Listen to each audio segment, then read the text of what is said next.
Hello, yan bagong ligo tayo. Kapoy kayo, street tag tulo ka. Adlaw, limpyo, general cleaning, tanan. Atong last na tong himuon karon kay Ma'am Lanza, mga laba maplansa kay naanon tay. 2 days left na lang magbakasyon tayo Pinas. Sa ikit-anim na taon na hindi nakapag bakasyon sa Pilipinas. Kasi gustuhin natin na makaipon para sa pamilya. Gustuhin man natin mag-extend kahit anong gawin natin mag-extend, wala pa rin tayo maiipon. Ganon pa rin uuwi at sa hindi uuwi, ganon pa rin yung pera na madala natin sa Pinas. Kakarampot lang. Hindi marami, hindi kalakihan, sakto lang. Yan.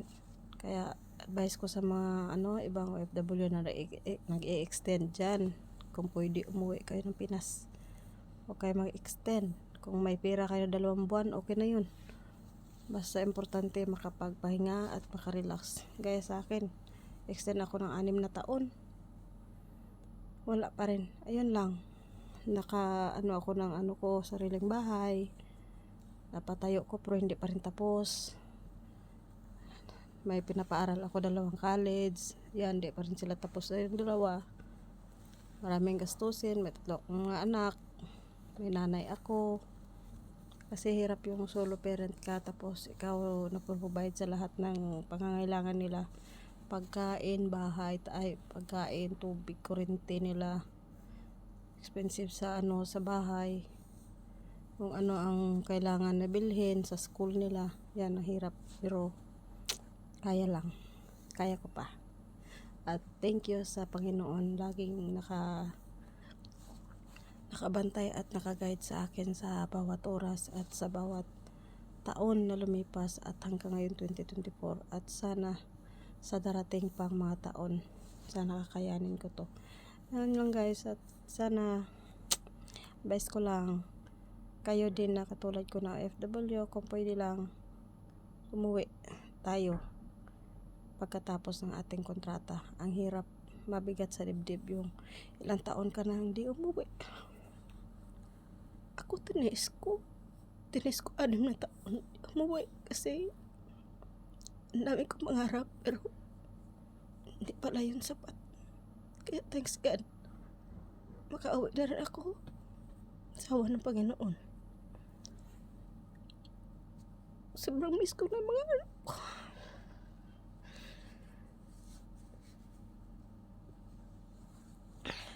Ikaw naman ang gagawin kung makita ko sila malalaki na sila.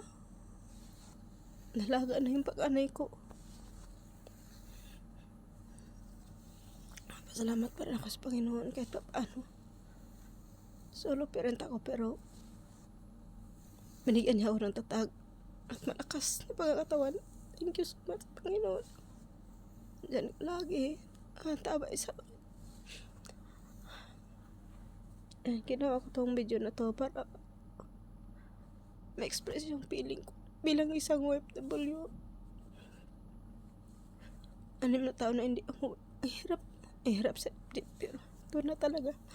Makakauwi na rin ako sa wakas. Pero yun lang masakit. Sa 6 na taon, wala talagang enough na ipon. Walang pera. Importante makauwi at makasama ang pamilya. Yun lang guys. At maraming salamat. At advance Merry Christmas and Happy New Year. Thank you. God bless.